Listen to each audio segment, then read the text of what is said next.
Il y a des instants où tout semble figé, comme si Dieu retirait sa main pour voir si ton cœur écoute encore. Pourtant, juste avant une bénédiction, il envoie toujours des signes que peu reconnaissent. Des signes subtils, dérangeants, qui annoncent qu'un changement invisible est en marche. Aujourd'hui, tu vas découvrir ces 7 marqueurs que Dieu place avant d'ouvrir une nouvelle saison dans ta vie. Dis-moi en commentaire si tu en as déjà vécu un. Et surtout, abonne-toi à la chaîne Réveil de l'âme chrétienne pour ne rien manquer. Depuis les anciens prophètes jusqu'aux penseurs mystiques du Moyen-Âge, l'idée que Dieu prépare l'homme avant de le bénir traverse les siècles. Les sages affirmaient que toute élévation spirituelle commence par une déconstruction intérieure, un passage où l'âme est invitée à reconnaître ses illusions. Dans la tradition chrétienne, ces signes étaient considérés comme des étapes de maturation. Mais avec le temps, notre époque les a oubliés, absorbés par la peur, l'impatience et le besoin de tout contrôler. Pourtant, ces anciens enseignements révèlent pourquoi tant de personnes échouent à comprendre ce que Dieu tente de transformer en elles.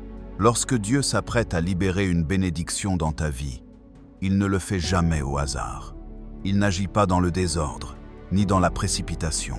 Dieu prépare, façonne, purifie, réoriente et ajuste l'âme avant de la conduire vers ce qu'il a promis.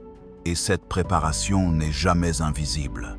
Elle est accompagnée de signes précis que la Bible, les anciens prophètes et les maîtres de vie spirituelle ont toujours reconnus.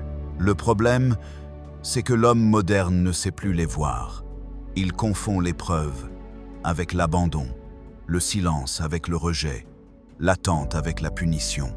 Pourtant, dans les Écritures, chaque bénédiction majeure est précédée d'un moment où Dieu teste le cœur, réoriente la pensée et détache l'âme de ce qui pourrait saboter le miracle à venir. Le premier signe que Dieu envoie avant une bénédiction, c'est le dérangement intérieur. Tu sens que quelque chose en toi n'est plus à sa place. Tu n'es plus satisfait de ce qui te suffisait hier. Un inconfort profond se lève, non pas pour te briser, mais pour t'arracher à ce qui te retient en arrière. Regarde Abraham. Avant que Dieu ne fasse de lui le père d'une multitude, il a provoqué en lui un dérangement, un mouvement intérieur qui l'a poussé à quitter tout ce qu'il connaissait. Dieu commence souvent par te déplacer intérieurement avant de te déplacer extérieurement. Si tu ressens cette agitation, ce besoin de plus, cette incapacité à rester où tu es, ne crois pas que c'est une faiblesse. C'est le souffle de Dieu qui commence à te détacher de l'ancien pour t'emmener vers le nouveau. Le deuxième signe, c'est l'isolement orchestré par Dieu. Pas l'isolement qui détruit, mais celui qui purifie. Dans la Bible, ce moment revient sans cesse. Joseph dans la citerne, Moïse dans le désert, David dans la grotte.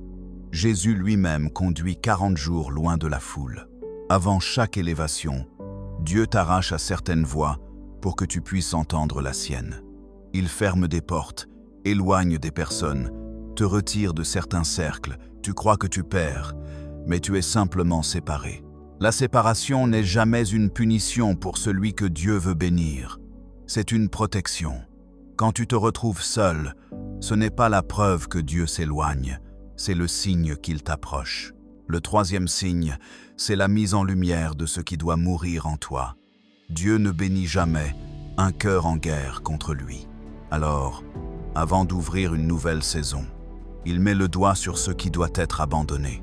Une habitude, une blessure, une idolâtrie, une dépendance, parfois une relation. Souviens-toi de Jacob. Avant de recevoir le nom d'Israël, il a dû lutter avec Dieu jusqu'à ce que son ancienne identité soit brisée. Dieu ne t'expose pas pour te humilier, il te révèle pour te délivrer. Lorsque Dieu commence à montrer ce qui doit être purifié dans ton cœur, ce n'est pas la preuve que tu es indigne de sa bénédiction, mais justement que tu es proche de la recevoir. Le quatrième signe, c'est l'intensification des attaques spirituelles. Beaucoup pensent que lorsque les attaques augmentent, c'est parce que Dieu les a abandonnés. En réalité, c'est souvent la preuve que l'ennemi sait ce que tu ignores. La bénédiction approche. Lorsque Jésus est entré dans sa mission, c'est à ce moment précis que la tentation est devenue plus intense. Quand Moïse s'est levé pour libérer le peuple, Pharaon a redoublé de violence. Quand tu es proche d'une percée, les choses semblent empirer avant de s'améliorer.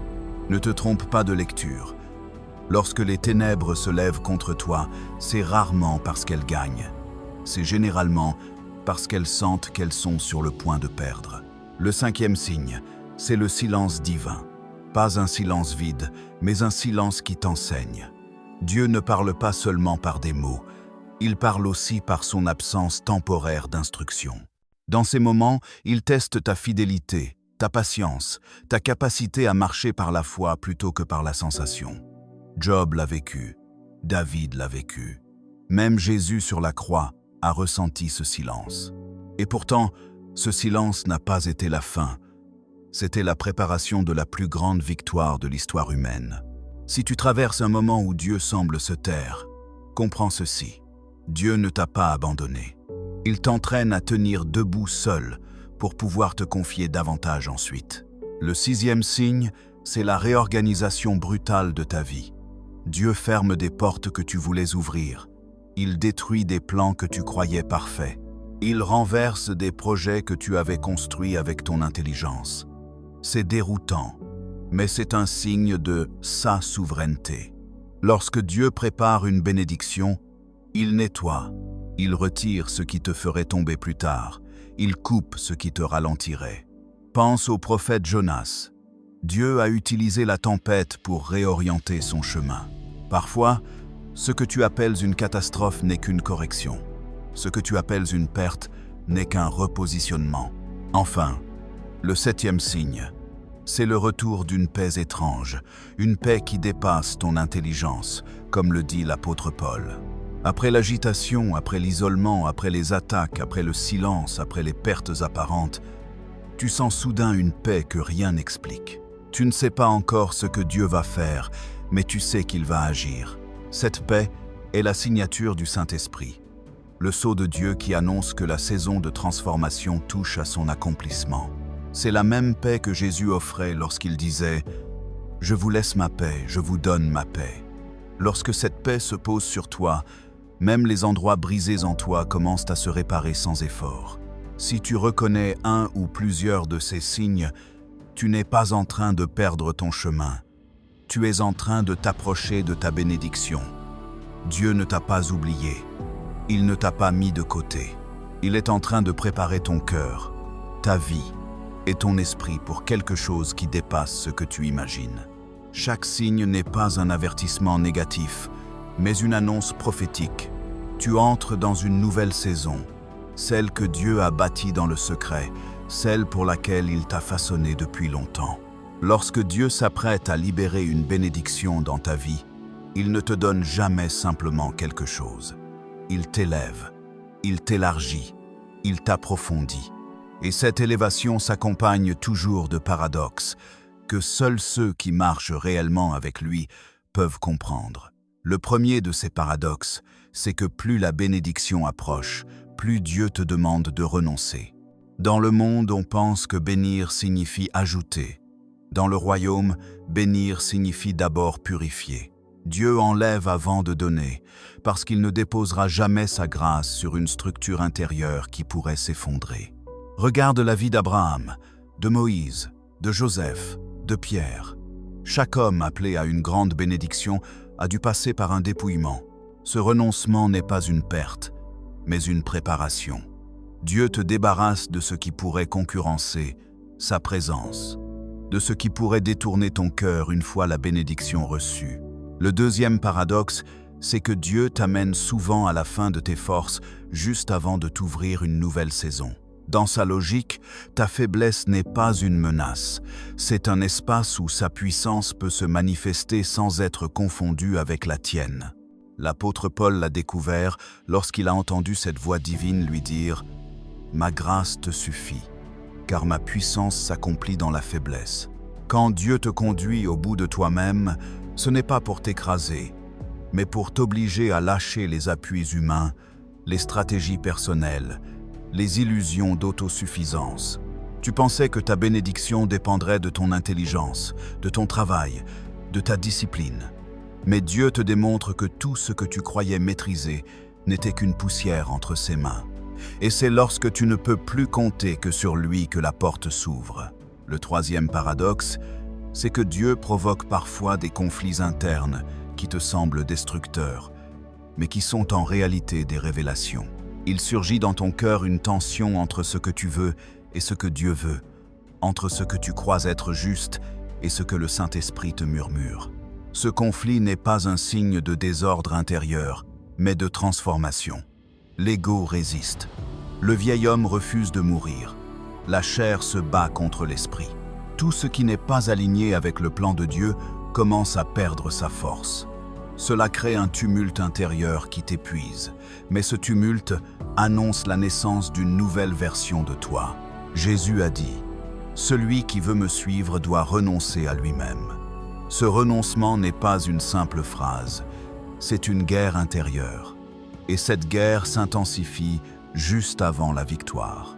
Le quatrième paradoxe, c'est que Dieu permet parfois des injustices blessantes juste avant une bénédiction. Pas pour te punir, mais pour te purifier de toute amertume et te former au pardon. Joseph a été vendu, David trahi, Jésus abandonné par ceux qui l'aimaient. Dans ces moments d'injustice, Dieu observe ce que ton cœur choisit. Vas-tu réagir par la colère ou vas-tu laisser la grâce te façonner? L'injustice révèle la maturité spirituelle plus que n'importe quelle épreuve. Dieu n'amène jamais un cœur rempli de ressentiment dans une nouvelle saison, car la bénédiction deviendrait un poison entre les mains d'un cœur amer. Les injustices que tu vis aujourd'hui ne sont pas un échec de Dieu, mais un examen spirituel. Ta réponse déterminera ce que tu es capable de porter. Le cinquième paradoxe, c'est que lorsque Dieu veut te bénir, il permet un temps où rien ne fait sens. Les choses se contredisent. Les promesses semblent loin. Tes prières restent sans réponse. Tes efforts ne portent aucun fruit. Tu ne comprends plus le chemin sur lequel il te conduit. Ce brouillard spirituel n'est pas une punition, c'est un apprentissage. Dieu t'entraîne à marcher sans lire l'avenir. Il ferme tes yeux naturels pour ouvrir tes yeux spirituels. Le peuple d'Israël dans le désert n'avait aucune visibilité, aucun contrôle, aucune certitude. Mais chaque jour, Dieu leur donnait exactement ce dont ils avaient besoin. C'est ainsi que Dieu t'apprend à vivre, un jour à la fois, un pas à la fois, une grâce à la fois. Le sixième paradoxe, c'est que Dieu te fait parfois affronter des géants juste avant la victoire. Regarde David. Avant de devenir roi, il a dû faire face à Goliath. Regarde Israël. Avant d'entrer dans la terre promise, ils ont dû affronter des nations plus grandes qu'eux. Lorsque Dieu veut t'élever, il place sur ton chemin un obstacle qui semble disproportionné. Ce n'est pas pour te terrifier, mais pour t'entraîner à voir au-delà de ce que tes yeux perçoivent. Les géants ne sont jamais là pour bloquer la bénédiction, mais pour révéler ta foi. Et lorsque tu vains un géant, même un seul, ton cœur comprend que rien n'est impossible à celui qui marche avec Dieu. La bénédiction devient alors non seulement accessible, mais inévitable. Enfin, le septième paradoxe, c'est que Dieu crée une rupture entre toi et tes anciennes attentes. Il te montre que ce que tu désirais n'était pas toujours ce qu'il voulait pour toi. Il t'apprend à ne plus t'accrocher à tes projets, mais aux siens. Il t'élève à un niveau où tu ne demandes plus simplement ce que tu veux, mais ce qui est juste. Cette transformation intérieure est l'un des plus grands signes que la bénédiction approche. Ton cœur change, tes priorités changent, tes désirs s'alignent. Tu ne poursuis plus la bénédiction, tu poursuis celui qui la donne. Et lorsque Dieu voit que ton cœur est prêt à recevoir sans se perdre, alors il libère ce qu'il avait prévu depuis longtemps. Ce travail intérieur est intense, parfois rude, parfois incompréhensible. Mais il précède toujours une visitation, une élévation, une restauration. Si tu vis ces paradoxes, ce n'est pas parce que Dieu t'a oublié. C'est parce qu'il est en train de t'ajuster pour une bénédiction que tu ne pourrais pas porter autrement.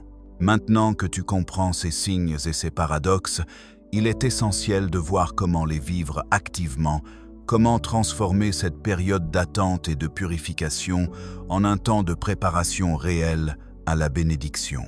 Dieu ne veut pas seulement que tu comprennes avec ton esprit, il veut que tu incarnes cette transformation dans ton cœur et dans tes actes. Tout d'abord, sois attentif à ton cœur. La première pratique consiste à cultiver une écoute spirituelle quotidienne. Avant d'agir, avant de parler, avant de réagir aux circonstances, prends quelques minutes chaque jour pour t'asseoir en silence devant Dieu et demander « Seigneur, que veux-tu me montrer aujourd'hui ? Qu'est-ce que je dois laisser mourir en moi pour accueillir ta bénédiction ?» Cette discipline simple, mais constante, te permet de reconnaître le dérangement intérieur et de le transformer en ouverture à la guidance divine. Même si tu te sens seul ou perdu, cette écoute quotidienne te rapproche de la voix de Dieu et t'empêche de confondre les signes de préparation avec des abandons ou des échecs. Deuxièmement, accepte l'isolement comme un outil divin. Lorsque Dieu te met à l'écart, ne résiste pas. Ne cherche pas à remplir ce vide par des distractions, des réseaux, des gens ou des activités futiles. Utilise ce temps pour te rapprocher de la parole et du Saint-Esprit.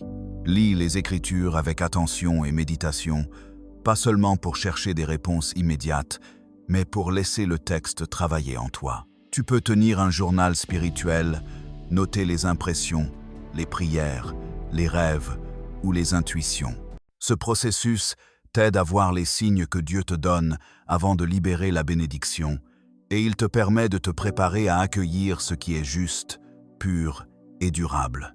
Troisièmement, identifie ce qui doit mourir en toi et abandonne-le volontairement. Prends le temps de réfléchir aux comportements, aux habitudes, aux relations ou aux rancunes qui t'empêcheraient de recevoir la bénédiction.